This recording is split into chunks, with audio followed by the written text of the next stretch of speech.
Hello friends, good morning. आप सब कैसे हैं? मैं आशा करता हूं कि आप सब अच्छे होंगे और आप सबका पढ़ाई भी सही से चल रहा होगा। हम लोग इस वीडियो में पढ़ने वाले हैं बीएसएससी का सेट नंबर 2 होगा। क्या चलेगा? तो बीएसएससी का प्रैक्टिस सेट नंबर 2 चलेगा, जो जिसमें पूछता रहता है 50 जीके जीएस रहता है क्वेश्चन, उसी को हम लोग इस वीडियो में पढ़ने वाले हैं। अगर वीडियो आपको पसंद आए तो वीडियो को लाइक कीजिएगा, शेयर कीजिएगा। चैनल पर नए होंगे तो चैनल को सब्सक्राइब कीजिएगा। चलिए हम लोग आगे की ओर बढ़ते हैं। देखिए यहाँ पर लिखा हुआ है बीएसएससी सीजीएल, जिसमें पोस्ट रहता है सीजीएल का। ठीक है, बीएसएससी सेट नंबर कौन सा होगा? तो 2 हम लोग इस वीडियो में पढ़ेंगे। अगर वीडियो आपको पसंद आए तो वीडियो को जरूर लाइक कीजिएगा। ठीक है, क्वेश्चन नंबर फर्स्ट, संविधान के किस अनुच्छेद में देवनागरी लिपि में हिंदी को राजभाषा घोषित किया गया है? कौन सा अनुच्छेद है? तो ऑप्शन ए है 347, ऑप्शन बी है 348, ऑप्शन सी है 343, ऑप्शन डी है 345। आपका राइट आंसर कौन होगा? तो हिंदी भाषा को याद रखिएगा, कौन सा अनुच्छेद के अंतर्गत राजभाषा घोषित किया गया है? ऑप्शन सी होगा राइट आंसर। 343 अनुच्छेद के अंतर्गत रखा गया है। चलिए क्वेश्चन नंबर 2 की ओर बढ़ते हैं। 2 को देखते हैं क्वेश्चन नंबर क्या कहता है। अंतरण अदायगी का अर्थ है। अंतरण अदायगी का अर्थ है। ऑप्शन नंबर ए है वृद्धावस्था पेंशन, ऑप्शन बी है बेरोजगारी मुआवजा, ऑप्शन सी है सामाजिक सुरक्षा अदायगी, ऑप्शन डी है उपयुक्त सभी। याद रखिएगा, अंतरण अदायगी का अर्थ होता है, ये ऑप्शन होगा डी, उपयुक्त सभी इसमें आते हैं। कौन कौन? तो ऑप्शन ए है वृद्धावस्था पेंशन, ऑप्शन बी है बेरोजगारी मुआवजा, ऑप्शन सी है सामाजिक सुरक्षा अदायगी। ये तीनों ऑप्शन इसका राइट आंसर होगा, जिसमें से ऑप्शन है डी। क्या है? उपयुक्त सभी। क्वेश्चन नंबर 3 की ओर हम लोग बढ़ते हैं। भारत जैसे विकासशील देश में प्रचंड बेरोजगारी की उच्च स्तर किस क्षेत्र में पाई जाती है?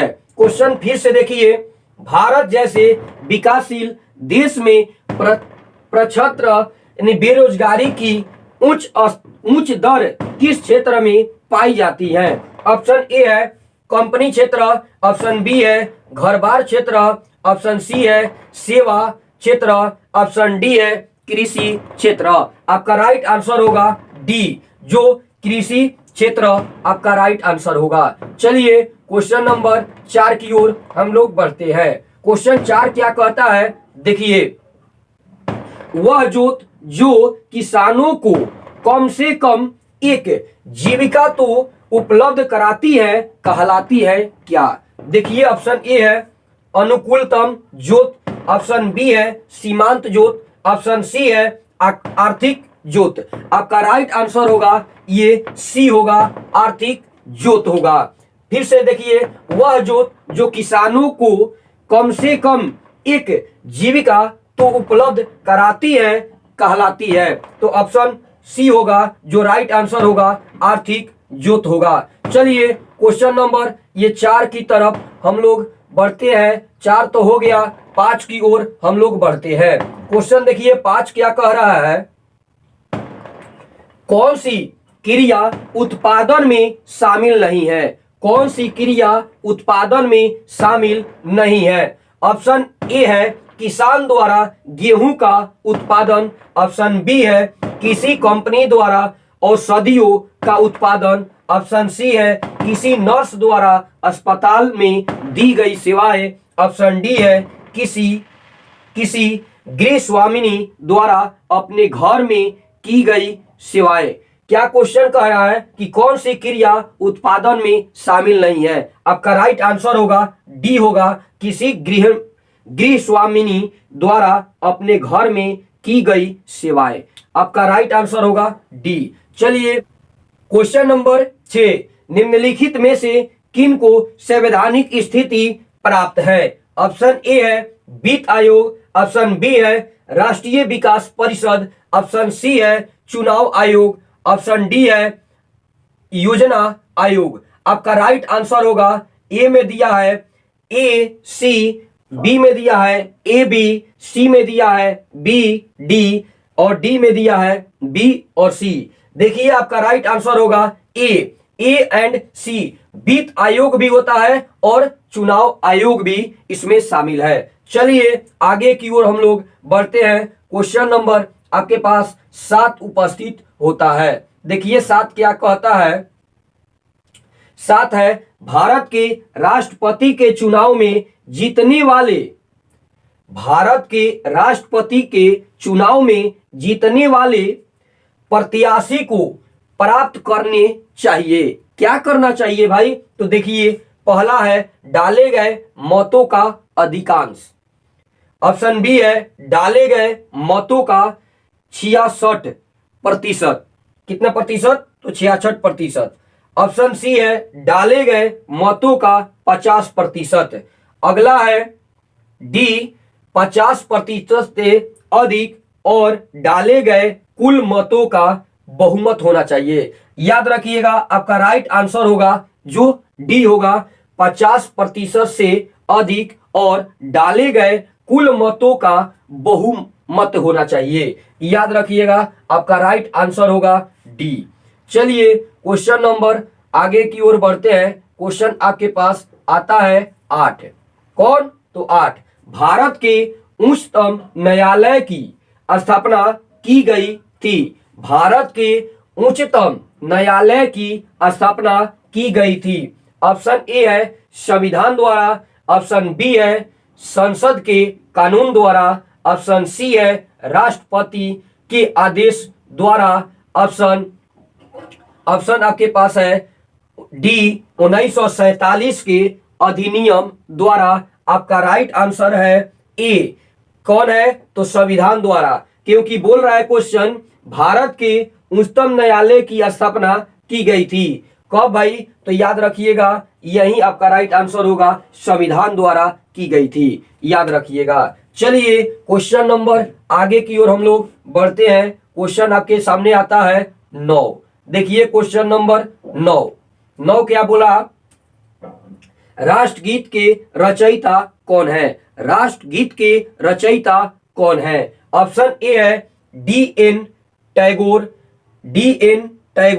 ऑप्शन बी है बंकिम चंद्र चटर्जी, ऑप्शन सी है आर.एन. टैगोर, ऑप्शन डी है याद रखिएगा शर्मिला टैगोर। आपका राइट आंसर होगा, क्योंकि बोल रहा है कि राष्ट्रगीत कौन लिखे थे भाई? तो याद रखिएगा आपका राइट आंसर होगा बी होगा, बंकिम चंद्र चटर्जी ने इनको लिखे थे। समझ गए? चलिए रचयिता का मतलब यही कि कौन रचा भाई? तो बंकिम चंद्र चटर्जी ने रचे थे। चलिए क्वेश्चन नंबर आपके सामने आता है 10। कौन क्वेश्चन? तो 10 क्या कह रहा है कि पलासी की लड़ाई किनके बीच लड़ी गई थी। देखिए क्वेश्चन ये भी कई हाली एग्जाम में पूछ चुका है एसएससी का। पलासी की लड़ाई किनके बीच लड़ी गई थी? ऑप्शन ए है ईस्ट इंडिया कंपनी और शाह आलम, ऑप्शन बी है ईस्ट इंडिया कंपनी और शुजा उदौला, ऑप्शन सी है ईस्ट इंडिया कंपनी और सिजारू दौला, ऑप्शन डी है ईस्ट इंडिया कंपनी और अनवरुद्दीन। ऑप्शन सी होगा जो राइट आंसर होगा, ईस्ट इंडिया कंपनी और सिजारू दौला के बीच लड़ा गया था। कौन? तो पलासी का युद्ध। समझ गए? ये क्वेश्चन आप इसको बार बार देख लीजिएगा, क्योंकि क्वेश्चन कई बार आ चुका है। चलिए क्वेश्चन नंबर 11 की ओर बढ़ते हैं। 11 है 1972 में शिमला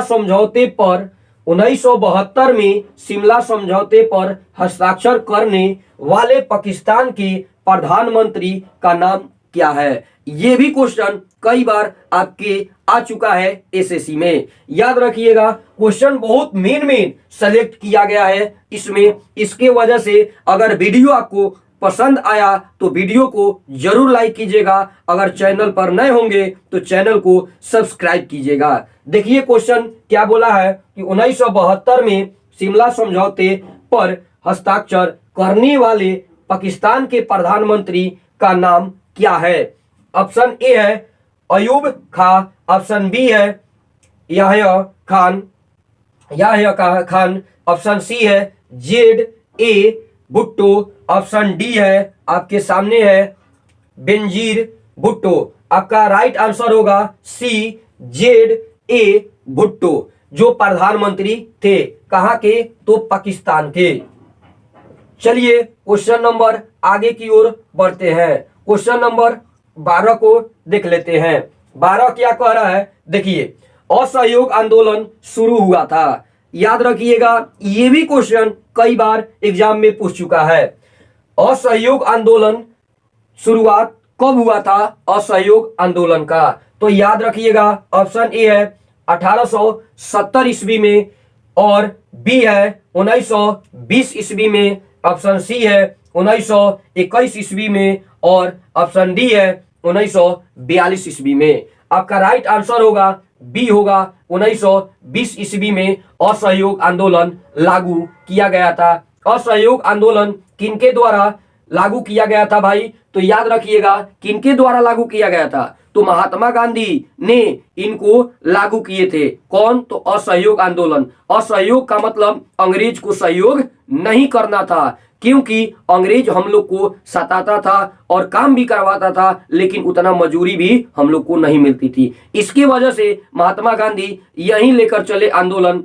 ये 1920 में क्या लेकर चले थे कि असहयोग आंदोलन, कभी उनको सहयोग न कीजिए। किनको? तो अंग्रेजों को। चलिए क्वेश्चन नंबर आगे की ओर हम लोग बढ़ते हैं। क्वेश्चन नंबर आपके सामने आता है 13।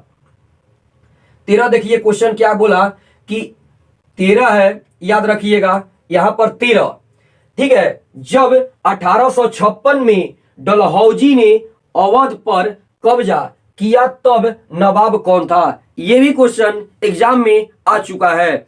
देखिए क्वेश्चन क्या कह रहा है कि जब 1856 में डलहौजी ने अवध पर कब्जा किया तब नवाब कौन था? याद रखिएगा, ऑप्शन ए है नसीरुद्दीन महमूद शाह, ऑप्शन बी है वाजिद अली शाह, ऑप्शन सी है शुजादौला, ऑप्शन डी है अली वर्दी खां। आपका राइट आंसर होगा, याद रखिएगा, राइट आंसर है क्या है? तो बी है वाजिद अली शाह।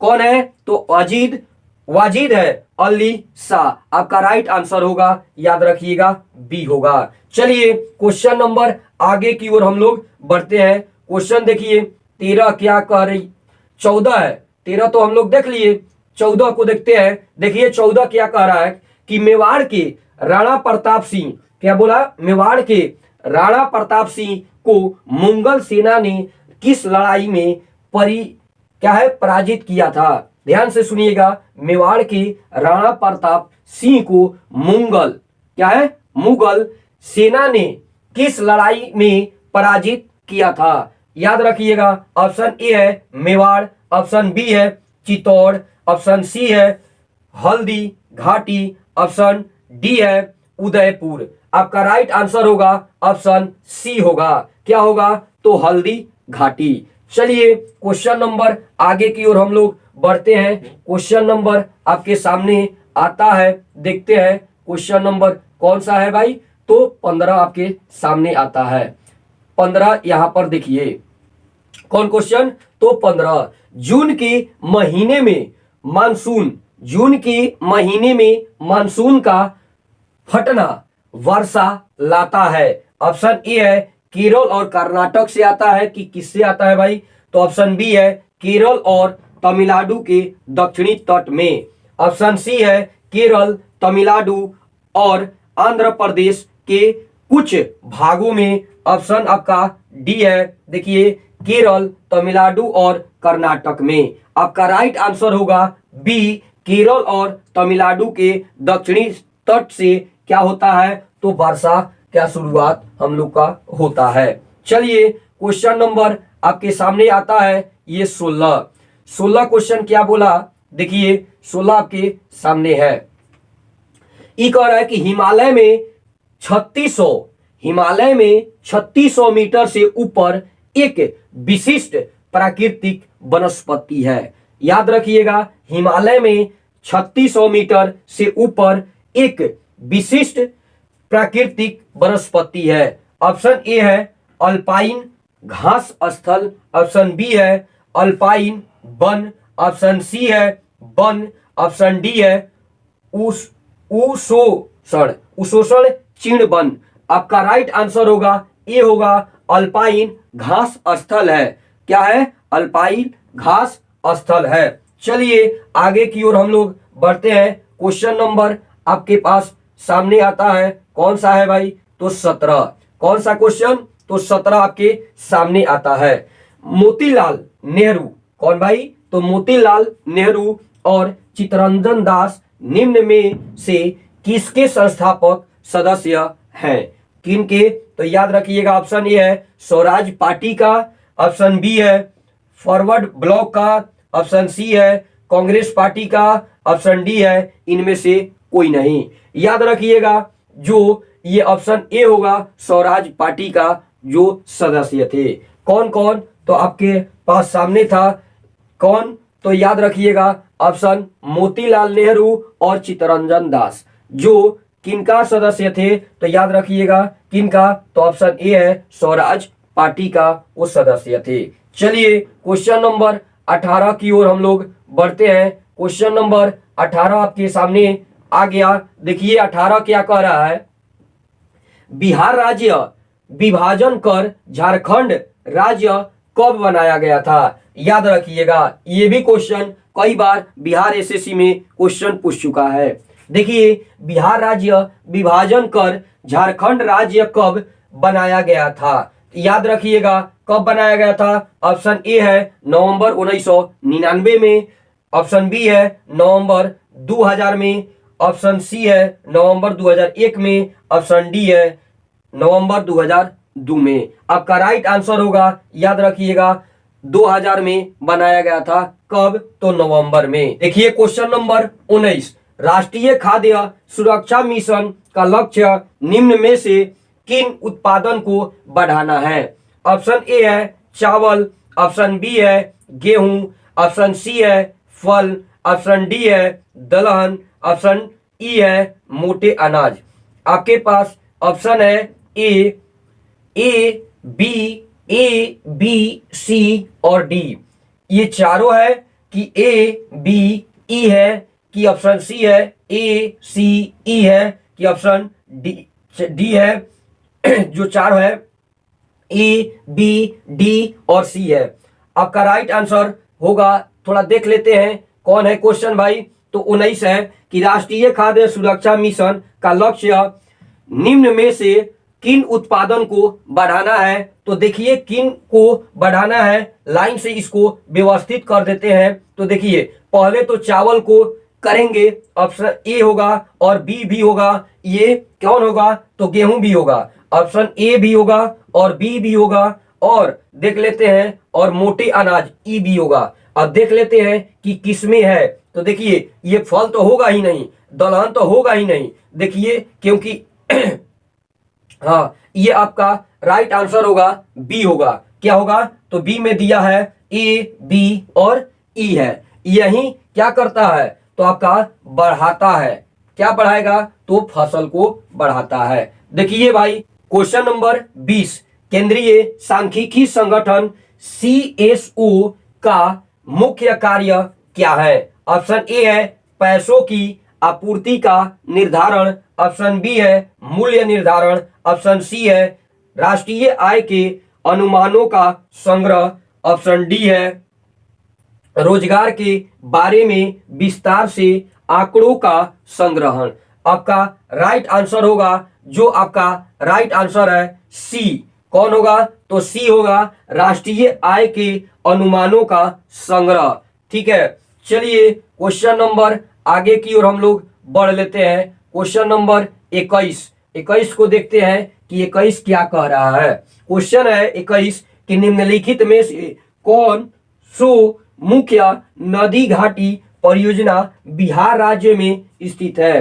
क्या बोल रहा है कि मुख्य नदी घाटी परियोजना जो बिहार राज्य में स्थित है कौन है भाई? तो देखिए ऑप्शन ए है सोन बहुउद्देशीय परियोजना, ऑप्शन बी है हीराकुंड परियोजना, ऑप्शन सी है याद रखिएगा रिहंद विद्युत परियोजना, ऑप्शन डी है जवाहर सागर जल विद्युत परियोजना। आपका राइट आंसर होगा ये होगा सोन बहुउद्देशीय परियोजना। बिहार में क्या है भाई? तो सोन गुजरा है, इसकी वजह से ये सोन बहुउद्देशीय परियोजना होगा। चलिए क्वेश्चन नंबर ये आपके पास 22 उपस्थित है। 22 को देख लेते हैं क्वेश्चन क्या कह रहा है, ध्यान से देखिएगा। 22 बोला है कि दो समुद्रों जो देखिए दो समुद्रों को जोड़ने वाले जल के एक संकीर्ण खंड को क्या कहा जाता है? क्वेश्चन फिर से सुन लीजिएगा। दो समुद्रों को जोड़ने वाले जल के एक संकीर्ण खंड को क्या कहा जाता है? ऑप्शन ए है खाड़ी, ऑप्शन बी है स्ट्रेट, ऑप्शन सी है प्रायद्वीप, ऑप्शन डी है पठार। आपका राइट आंसर होगा बी होगा स्ट्रेट होगा। क्या होगा? स्ट्रेट नहीं होगा। चलिए क्वेश्चन नंबर आगे की ओर बढ़ते हैं। क्वेश्चन आपके सामने आता है 23 क्या कह रहा है, ध्यान से सुनिएगा। निम्नलिखित में से कौन आजादी के आंदोलन का पूर्ण समर्थक था? ध्यान से सुनिए, निम्नलिखित में से कौन आजादी के आंदोलन का पूर्ण समर्थक था? कौन भाई? तो जे आर, ऑप्शन ए है J R D Tata, option B है राम प्रसाद गोयनका, ध्यान से सुनिएगा बी है राम प्रसाद गोयनका, ऑप्शन सी है घन श्याम दास बिरला, ऑप्शन डी है याद रखिएगा डी ऋषि मोदी। आपका राइट आंसर होगा याद रखिएगा सी होगा राइट आंसर, घनश्याम दास बिरला वो थे। चलिए क्वेश्चन नंबर आगे की ओर बढ़ते हैं। क्वेश्चन नंबर 24 को देखते हैं। क्वेश्चन नंबर 24 क्या कह रहा है कि गुरु गोविंद सिंह जी को जन्म भूमि है, गुरु गोविंद जी का कहां पर जन्म हुआ था? ऑप्शन ए है अमृतसर, ऑप्शन बी है पटना जो पाटलिपुत्र में पड़ता है, ऑप्शन सी है हरिद्वार, ऑप्शन डी है ये केदारनाथ। आपका राइट आंसर होगा याद रखिएगा बी होगा, क्योंकि गुरु गोविंद सिंह जी का जन्म बिहार में हुआ था। कहां पर? तो पटना में हुआ था। उसी को जानते थे पाटलिपुत्र के नाम से, याद रखिएगा। चलिए क्वेश्चन नंबर आपके सामने आता है 25 क्या कहता है, ध्यान से सुनिएगा। हंस दमयंती के चित्र को किसने बनाया? ऑप्शन ए है अमृता शेरगिल, ऑप्शन ए है, ऑप्शन बी है के हेबर, ऑप्शन सी है M F Husain, option D है राजा रवि वर्मा। आपका राइट आंसर होगा डी होगा राजा रवि वर्मा। चलिए क्वेश्चन नंबर आगे की ओर हम लोग बढ़ते हैं। क्वेश्चन नंबर ये 26 को देखते हैं। 26 आपके सामने है। देखिए 26 क्या कह रहा है कि भारत में सबसे बड़ी खारे पानी की झील है। बताइए कि भारत में सबसे नंबर 1 पर क्या बोला है कि बड़ी खारे पानी का झील कहां पर है? तो चिल्का झील है। किसको जानते हैं चिल्का झील को? कि जानिए कि सांभर झील को, कि सी नंबर बुलर झील को, कि ऑप्शन डी है डल झील को। ऑप्शन ए होगा जो चिल्का झील है, जो क्या है तो सबसे खारे पानी का झील है, जो सबसे खारे पानी उसमें मौजूद होता है और सबसे बड़ा झील है। कौन है? तो चिल्का झील। आपका राइट आंसर ये होगा। चलिए क्वेश्चन नंबर आगे की ओर बढ़ते हैं। क्वेश्चन नंबर आपके सामने है 27 कहा कि शाहजहां के 4 पुत्रों में से किसने अथर्व वेद का अनुवाद करवाया? ध्यान से सुनिए, शाहजहां के 4 पुत्रों में से किसने अथर्ववेद का अनुवाद करवाया? याद रखिएगा, ऑप्शन ए है सुजा, ऑप्शन बी है मुराद, ऑप्शन सी है दारा सिको, ऑप्शन डी है औरंगजेब। कौन है? तो औरंगजेब। आपका राइट आंसर होगा सी होगा दारा सिको। कौन करवाया था? तो दारा सिको। आपका राइट आंसर सी होगा। चलिए क्वेश्चन नंबर आगे की ओर हम लोग बढ़ते हैं। क्वेश्चन नंबर 28 कौन है? तो 28 ध्यान से सुनिएगा। मानसरोवर स्थित है। मानसरोवर झील है, कहां पर स्थित है भाई? तो ऑप्शन ए है चीन में, ऑप्शन बी है भारत में, ऑप्शन सी है नेपाल में, ऑप्शन डी है भूटान में। आपका राइट आंसर होगा वो चीन में है मानसरोवर झील। याद रखिएगा। चलिए क्वेश्चन नंबर आगे की ओर हम लोग बढ़ते हैं। क्वेश्चन है 29। 29 क्या कह रहा है? ध्यान से देखिएगा। निम्नलिखित में से कौन सी नदी सबसे लंबी है? निम्नलिखित में से कौन सी नदी सबसे लंबी है? देखिएगा कौन है? तो ऑप्शन ए है गंगा, ऑप्शन बी है सिंधु, ऑप्शन डी सी है, ऑप्शन ए है गंगा, ऑप्शन बी है सिंधु, ऑप्शन सी है गोदावरी, ऑप्शन डी है ब्रह्मपुत्र। कौन सबसे लंबी है? तो याद रखिएगा आपका राइट आंसर होगा डी, जो ब्रह्मपुत्र नदी है वो सबसे लंबा नदी है। चलिए क्वेश्चन नंबर आगे की ओर हम लोग बढ़ते हैं। क्वेश्चन है याद रखिएगा 30। कौन क्वेश्चन है? तो 30। 30 क्या कह रहा है कि नेपोलियन, क्या बोला है? नेपोलियन, नेपोलियन संहिता 1804 का क्या विषय है?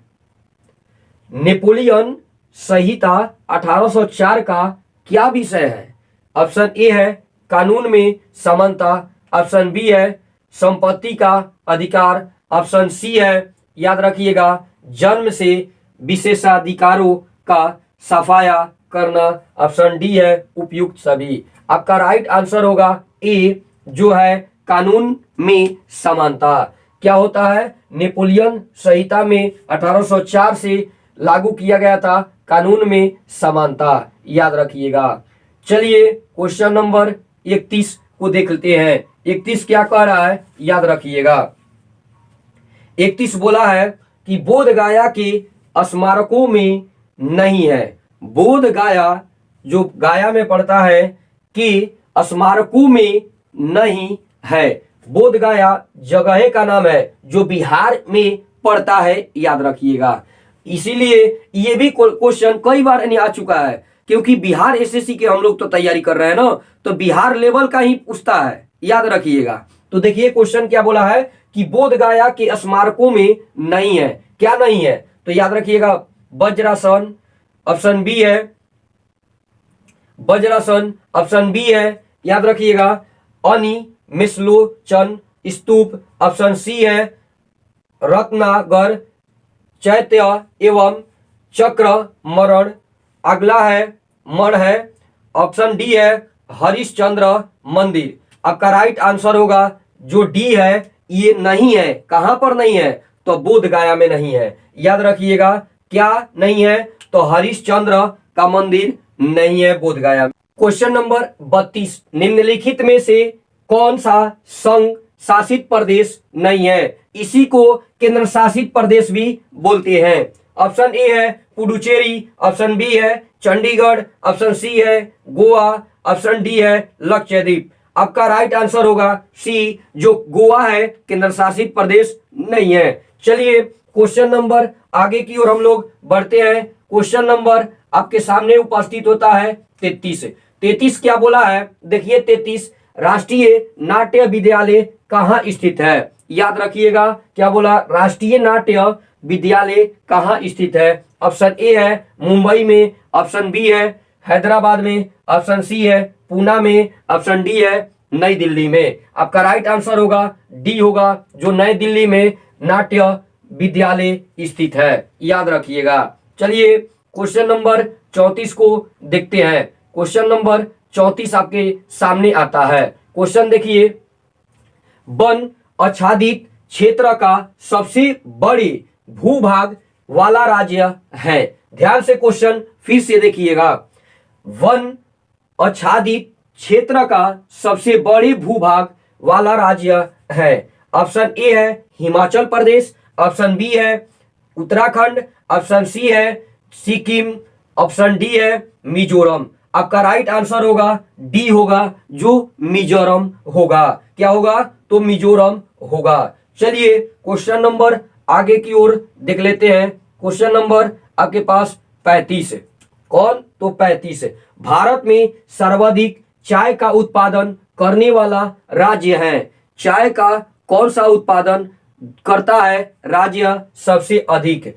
ऑप्शन ए है असम, ऑप्शन बी है पश्चिम बंगाल, ऑप्शन सी है तमिलनाडु, ऑप्शन डी है केरल। ऑप्शन ए होगा जो राइट आंसर होगा असम। याद रखिएगा, ये भी क्वेश्चन कई बार आ चुका है। अगर वीडियो आपको पसंद आ रहा है तो वीडियो को लाइक कीजिएगा, शेयर कीजिएगा। चैनल पर नए होंगे तो चैनल को सब्सक्राइब कीजिएगा, क्योंकि हम लोग बहुत मेहनत करते हैं, ये वीडियो बनाते हैं आपके लिए। तो एक भी क्वेश्चन अगर टच कर जाए तो आपका ही हेल्पफुल होने होगा। इसके वजह से बताते हैं कि थोड़ा लाइक कर दीजिएगा तो हम लोग का मोटिवेशन मिल जाता है, मोटिवेट हो जाते हैं। इसके वजह से फिर अगला हम लोग वीडियो को लिए उत्साह भी हो जाते हैं, हम लोग बनाने लगते हैं। देखिए क्वेश्चन नंबर 36 क्या बोल रहा है।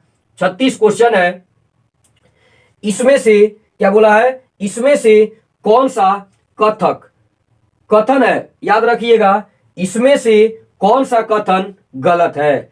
अब देख लीजिए कौन सा कथन गलत है। ऑप्शन ए है पटना मंडल के जिले हैं पटना, नालंदा, अक्सर। क्या है? अक्सर। अक्सर नहीं है, यहां पर बक्सर होगा। क्या होगा? बक्सर होगा। भोजपुर, रोहतास, कैमूर। याद रखिएगा, ऑप्शन बी है मगध प्रमंडल के जिले हैं औरंगाबाद, गया, नवादा और जहानाबाद, अरवल। यह कहाँ के है?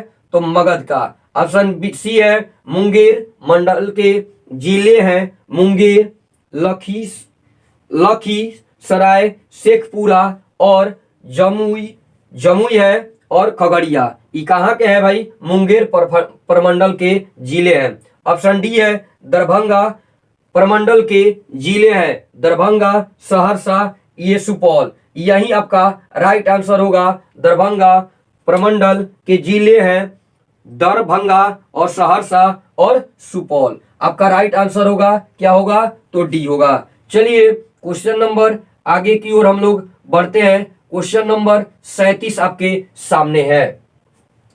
भारत में सर्वाधिक कोयला उत्पादन करने वाला राज्य है। क्या बोला है? कोयला कहां पर अधिक राज्य में पाया जाता है? ऑप्शन ए है छत्तीसगढ़, ऑप्शन बी है उड़ीसा, ऑप्शन सी है मध्य प्रदेश, ऑप्शन डी है झारखंड।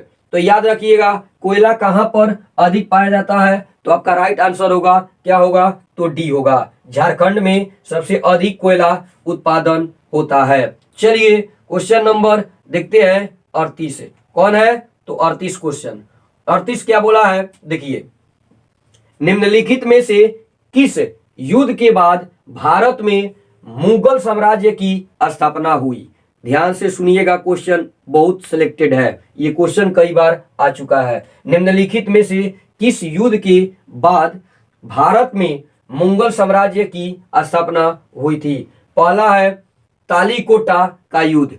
कौन है? ऑप्शन ए तालीकोटा का युद्ध, ऑप्शन बी है हल्दी घाटी का युद्ध, ऑप्शन सी है पानीपत का प्रथम युद्ध, ऑप्शन डी है पानीपत का तृतीय युद्ध नहीं है, द्वितीय युद्ध।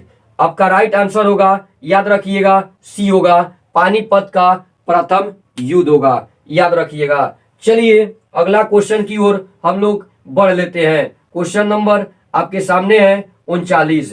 कौन क्वेश्चन? तो आपके सामने है 39। 39 देखिए, ये बोला है कौन? तो 39, राज्यसभा की अधिकतम सदस्य संख्या सीमित है। राज्यसभा की अधिकतम संख्या कितना होता है भाई? तो ऑप्शन ए है, याद रखिएगा, 240 तक, ऑप्शन बी है 250 तक, ऑप्शन सी है 260 तक, ऑप्शन डी है 300 तक। आपका राइट आंसर होगा बी होगा, 250 से अधिक नहीं होना चाहिए, याद रखिएगा। चलिए क्वेश्चन नंबर 40, स्वतंत्र भारत का पहला छात्र आंदोलन कहाँ हुआ था? ऑप्शन ए है दिल्ली में, पटना में, ऑप्शन सी है इलाहाबाद में, ऑप्शन डी है अलीगढ़ में। आपका राइट आंसर होगा, याद रखिएगा, पटना में सबसे फर्स्ट नंबर में छात्र आंदोलन किया गया था। ठीक है, ऑप्शन बी होगा जो राइट आंसर होगा। चलिए क्वेश्चन नंबर आगे की ओर बढ़ते हैं। क्वेश्चन नंबर अगला कह रहा है, याद रखिएगा 41, संविधान की 8वीं अनुसूची कौन है? तो संविधान की 8वीं अनुसूची में निम्नलिखित में से कौन सी भाषा सूचीबद्ध नहीं है? ऑप्शन ए है बोडो, ऑप्शन बी है डोगरी, ऑप्शन सी है संथाली, ऑप्शन डी है अंग्रेजी। आपका राइट आंसर होगा अंग्रेजी को नहीं रखा गया है, याद रखिएगा। चलिए क्वेश्चन नंबर आगे की ओर हम लोग बढ़ते हैं। क्वेश्चन नंबर आपके सामने है 42। कौन क्वेश्चन? तो 42 कह रहा है कि निम्नलिखित में से एक सामाजिक सुधारक जो जातीय असमानताओं के खिलाफ लड़े थे। याद रखिएगा ऑप्शन कौन है क्वेश्चन? तो 42 निम्न में से एक सामाजिक सुधारक जो जातीय असमानता के खिलाफ लड़े थे। ऑप्शन ए है पेरियार रामस्वामी नायकर, ऑप्शन बी है स्वामी दयानंद सरस्वती, ऑप्शन सी है राजा राममोहन राय, ऑप्शन डी है ईश्वर चंद्र विद्यासागर। आपका राइट आंसर होगा ए पेरियार रामस्वामी नायकर, याद रखिएगा। आपका राइट आंसर होगा क्या होगा? तो ऑप्शन ए होगा। चलिए क्वेश्चन नंबर आपके सामने उपस्थित है, याद रखिएगा 43। कौन क्वेश्चन है? तो 43 आपके सामने है। भारत के उच्च न्यायालय में मुख्य न्यायाधीश बनने वाली प्रथम महिला थी। ये भी क्वेश्चन कई बार आ चुका है, ध्यान रखिएगा। भारत के उच्च न्यायालय में मुख्य न्यायाधीश बनने वाली प्रथम महिला थी। कौन थी भाई? तो ऑप्शन ए है लीला सेठ, ऑप्शन बी है दमयंती सिंह, ऑप्शन सी है इला भट्ट, ऑप्शन डी है याद रखिएगा डॉक्टर अमृत पटेल। आपका राइट आंसर होगा ए होगा जो लीला सेठ प्रथम वो क्या थी? तो याद रखिएगा प्रथम क्या थी भाई? तो उच्च न्यायालय में मुख्य न्यायाधीश थी, प्रथम जो है नीला सेठ थी, याद रखिएगा। आपका राइट आंसर होगा ए। चलिए क्वेश्चन नंबर 44 की ओर हम लोग बढ़ते हैं। 44 क्या बोला है? बिहार में राज्यसभा सदस्यों की कितनी संख्या है? जॉन है, याद रखिएगा क्या बोला है कि भारत में नहीं बिहार में, क्या बोला? बिहार राज्य में सभा सदस्य की कितनी संख्या है? ऑप्शन ए है 20 गो, ऑप्शन बी है 14 गो, ऑप्शन सी है 16 गो, ऑप्शन डी है 18 गो। ये ऑप्शन राइट आंसर होगा क्या होगा? तो 16 सीट है, याद रखिएगा। चलिए क्वेश्चन नंबर आगे की ओर हम लोग बढ़ते हैं। क्वेश्चन नंबर आपके सामने आता है 45। कौन क्वेश्चन? तो 45। भारत भ्रमण पर आए हेनसांग ने किस नगर का विस्तृत विवरण अपने यात्रा वृत्तांतों में किया है? ऑप्शन ए है पाटलिपुत्र पटना और वैशाली, ऑप्शन बी है, ऑप्शन सी है राजगीर, ऑप्शन डी है याद रखिएगा भागलपुर। आपका राइट आंसर होगा, याद रखिएगा क्या होगा? तो ऑप्शन ए है पाटलिपुत्र जो पटना है, याद रखिएगा। ध्यान से सुनिएगा, भारत भ्रमण पर आए हेनसांग ने किस नगर का विस्तृत विवरण अपने यात्रा वृत्तांतों में किया है? ऑप्शन ए होगा जो पाटलिपुत्र है, यहीं पर आए थे, याद रखिएगा। चलिए क्वेश्चन नंबर आगे की ओर हम लोग बढ़ते हैं। क्वेश्चन नंबर आपके सामने है कौन? तो 46 दिखते हैं। देखिए 46 बोला कि सत्य की खोज, किसकी? तो सत्य की खोज में बुद्ध को किस स्थान पर पीपल के वृक्ष के नीचे ज्ञान प्राप्त हुआ? याद रखिएगा ऑप्शन ए है पावापुरी, ऑप्शन बी है कुशीनगर, ऑप्शन सी है बोधगया, ऑप्शन डी है सज गिरी, ऑप्शन डी होगा याद रखिएगा डी नहीं, ऑप्शन सी होगा, जो बोध गया में उनका प्राप्त नहीं हुआ था। क्या चीज? तो ज्ञान। कहां पर? तो पीपल के नीचे। क्या? पीपल के नीचे हुआ था। ऑप्शन सी होगा, बोध गया। चलिए आगे नंबर हम लोग देखते हैं। क्वेश्चन नंबर आपके सामने है 47। कौन? तो 47 देखते हैं। 47 क्या बोला? अत्यधिक। कौन है? अत्यधिक। अत्यधिक मदपान से, अत्यधिक मदपान से मानव शरीर के किस अंग को क्षति पहुंचती है? ध्यान से सुनिएगा। अत्यधिक मदपान से मानव शरीर के किस अंग को क्षति पहुंचती है? ऑप्शन ए है यकृत, ऑप्शन बी है गुद्दा है, ऑप्शन सी है फेफड़े, ऑप्शन डी है हृदय। आपका राइट आंसर होगा ए, राइट आंसर है यकृत में। ठीक है, चलिए क्वेश्चन नंबर आगे की ओर हम लोग बढ़ते हैं। क्वेश्चन नंबर 48 को देखते हैं। 48 है, बिहार राज्य में मात्र 2 ही अंतर्राष्ट्रीय हवाई अड्डा है, यह स्थित है। कहां पर स्थित है? तो याद रखिएगा हवाई अड्डा भाई, तो कहां पर बिहार में है? कहां कहां? तो पटना एवं मुजफ्फरपुर में। ऑप्शन बी है पटना एवं गया में, ऑप्शन सी है पटना एवं राजगीर में, ऑप्शन डी है पटना एवं भागलपुर में। आपका राइट आंसर होगा बी होगा, पटना और गया में याद रखिएगा हवाई अड्डा है। चलिए क्वेश्चन नंबर आगे की ओर हम लोग बढ़ते हैं। क्वेश्चन नंबर 49 को देखते हैं। क्वेश्चन नंबर 49 क्या कह रहा है? याद रखिएगा, भारत में मुगल साम्राज्य का अंतिम शासक कौन था? याद रखिएगा ये भी क्वेश्चन कई बार आ चुका है। भारत में मुगल साम्राज्य का अंतिम शासक कौन था? ऑप्शन ए है अकबर द्वितीय, ऑप्शन बी है बहादुर शाह द्वितीय, ऑप्शन सी है आलमगीर द्वितीय, ऑप्शन डी है शाह आलम द्वितीय। आपका राइट आंसर होगा बहादुर शाह द्वितीय।